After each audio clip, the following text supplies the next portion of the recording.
You are not bad with money. You are being farmed. And I mean that literally. Every single dollar you earn has already been claimed by someone else before it even hits your bank account. And by the end of this video, you're going to see exactly how the system is designed to keep you broke, no matter how much you earn. So let's talk about what I call the consumption pipeline. Because once you see it, you cannot unsee it. Here's a stat that broke my brain when I first read it. A Goldman Sachs study found that 40% of Americans earning over $500,000 a year are living paycheck to paycheck. $500,000 a year, and they're still broke by the end of the month. Now, your first instinct might be to say, well, those people are just bad with money. They're buying Lamborghinis and taking private jets everywhere. But here's what's wild. That 40% rate is actually more than double the rate of people earning $200,000 to $300,000. Meaning the more you earn, the more likely you are to be trapped. That doesn't make sense if this is about personal responsibility. But it makes perfect sense if the system is designed to scale its extraction based on your income. Let me explain. The personal savings rate in America used to be 11.7% back in the 1970s. Today, it's 3.8%. We went from saving about 12 cents of every dollar to saving less than 4 cents. And this happened while productivity doubled. We're working harder, producing more, and somehow saving less. That's not an accident. That's architecture. Let's start with the thing that's draining your account right now while you watch this video. Subscriptions.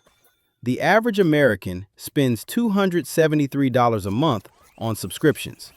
But here's the kicker. When surveyed, people estimate they spend $86.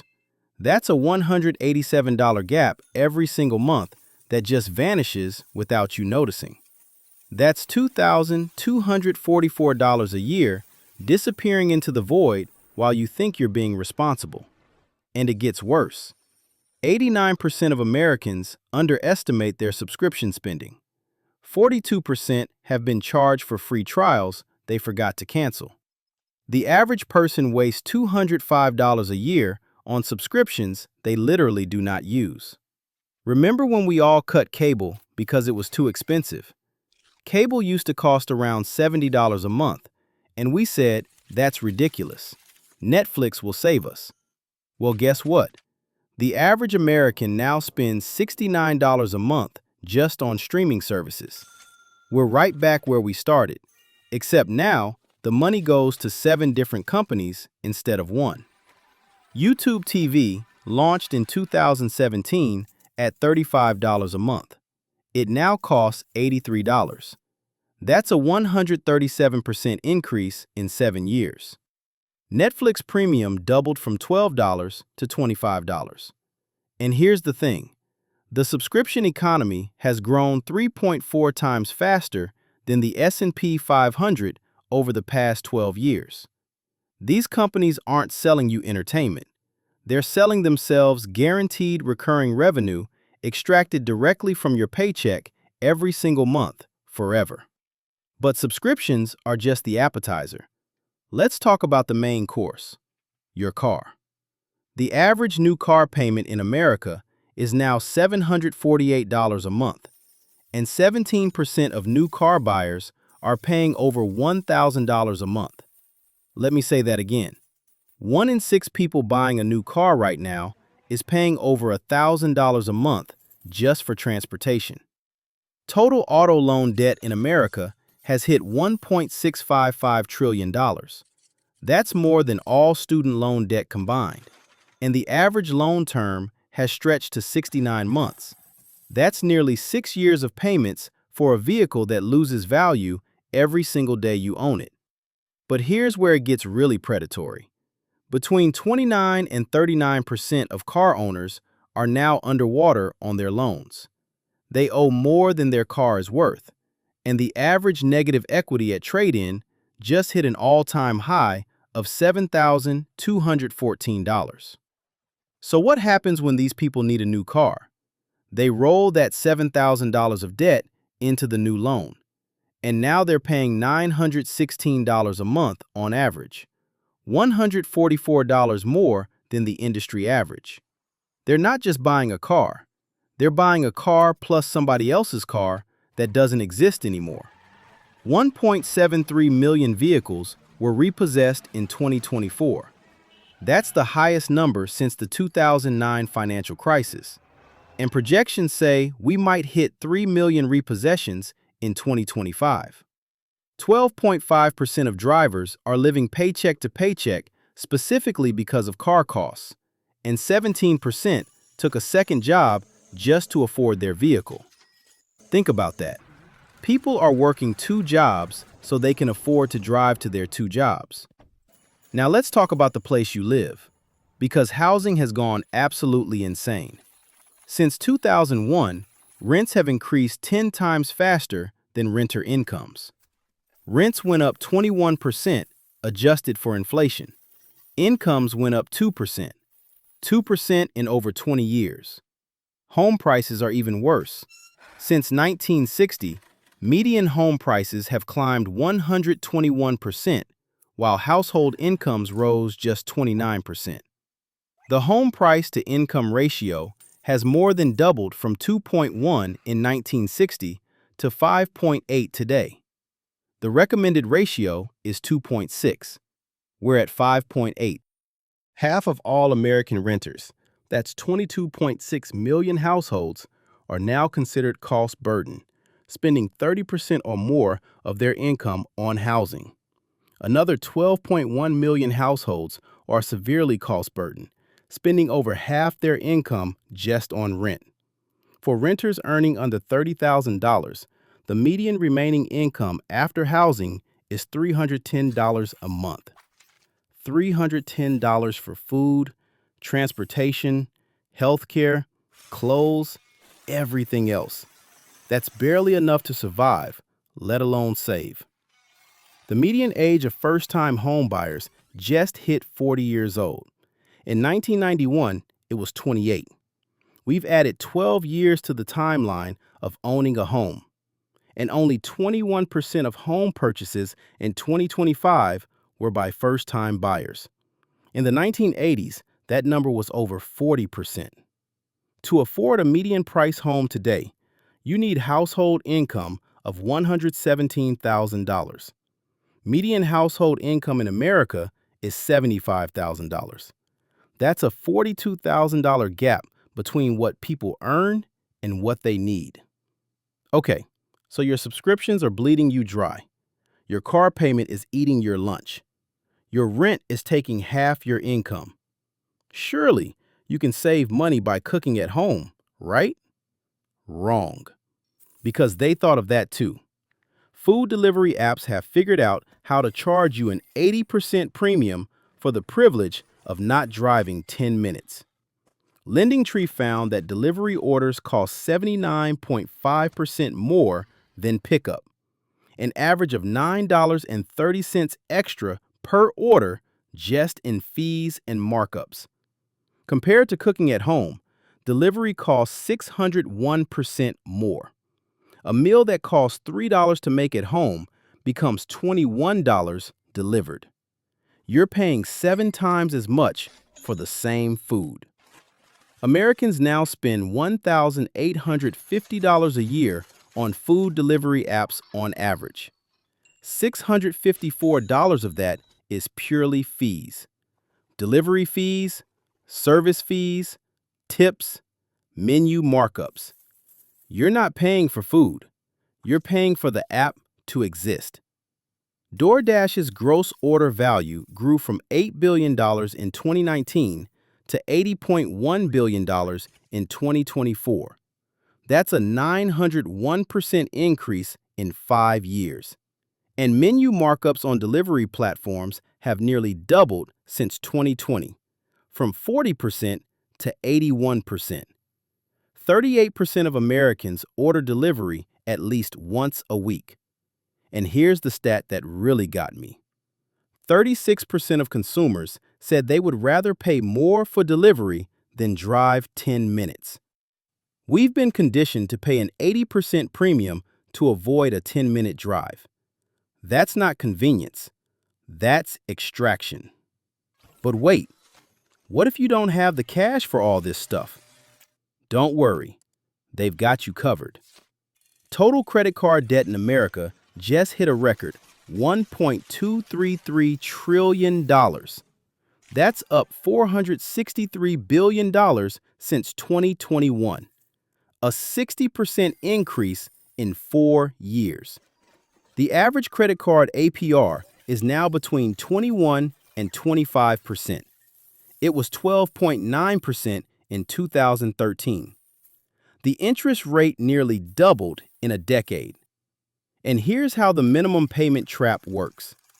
If you have a $5,000 balance at 23% APR and you only pay the minimum, it takes over 23 years to pay off. And you'll pay $8,900 in interest. You bought $5,000 worth of stuff and paid $13,900 for it. Then there's buy now, pay later. Klarna, Afterpay, Affirm. These services have created what researchers call phantom debt. $45.2 billion in annual purchases that mostly don't appear on credit reports. 53% of users admit they use buy now, pay later for purchases they know are outside their budget. That's the whole point. The button is designed to separate the purchase from the payment. You get the dopamine hit now, the bill comes later. And by then, you've already forgotten what you bought. 66% of buy now, pay later users have multiple simultaneous loans. 41% have paid late in the past year. And buy now, pay later users carry on average $871 more in credit card debt than non-users. The debt creates more debt. Now, here's where we connect all the dots. Because this isn't just random corporate greed. This is a designed system.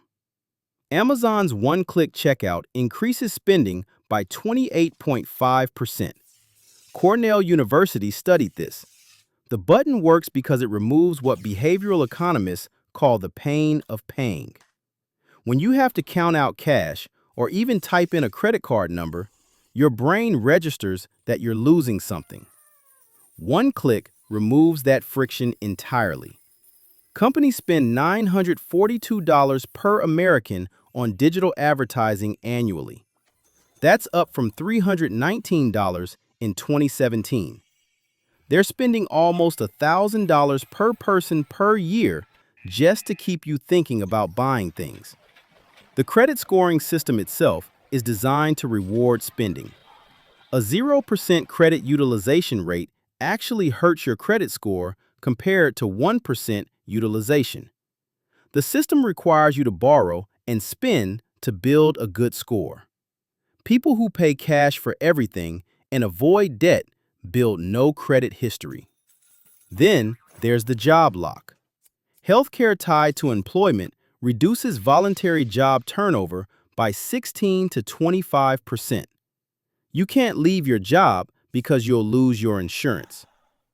401k vesting schedules created $1.5 billion in forfeitures in 2022 alone. Money that workers earned but didn't receive because they changed jobs before they were fully vested. The system doesn't just extract your money. It traps you in the position that generates it. Elizabeth Warren wrote a book called The Two-Income Trap back in 2003. She found that two-income families earned 75% more than single-income families of a generation ago, but they have 25% less discretionary income. How is that possible? How do you earn 75% more and have 25% less left over? Because families aren't spending more on luxuries. They actually spend less on clothing, food, and appliances than a generation ago. Instead, all the income gains have been absorbed by fixed costs: housing, healthcare, a second car to get to the second job, childcare, education. The raises aren't making people richer. They're being captured before anyone can save them. And this is why 40% of people earning $500,000 are broke. It's not that they're irresponsible, it's that the system scales. When you earn more, you qualify for a bigger mortgage in an expensive neighborhood. You qualify for a nicer car with a longer loan. Your kids can go to private school. Suddenly, you have a lifestyle that requires every dollar you make. The subscriptions cost more. The housing costs more. The cars cost more. But the formula is the same. Earn, spend. Earn, spend, save nothing. You're not an employee. You're a consumption unit with a predictable monthly output. So what do you do about this? Step one is just seeing it.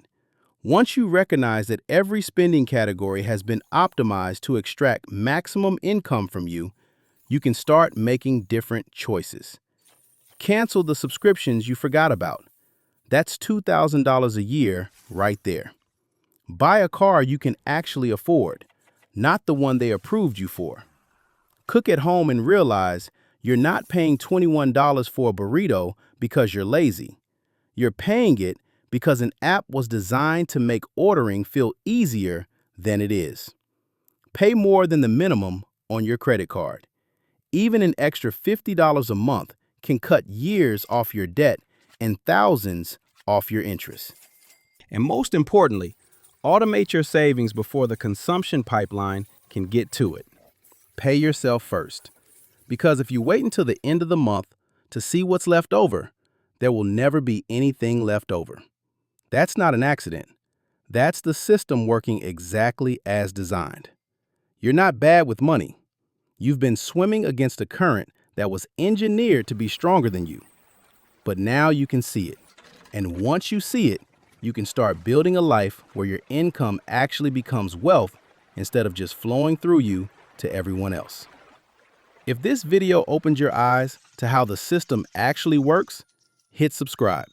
I make videos breaking down exactly how money moves in America, who's capturing it, and how you can keep more of it. Subscribe, and I'll see you in the next one.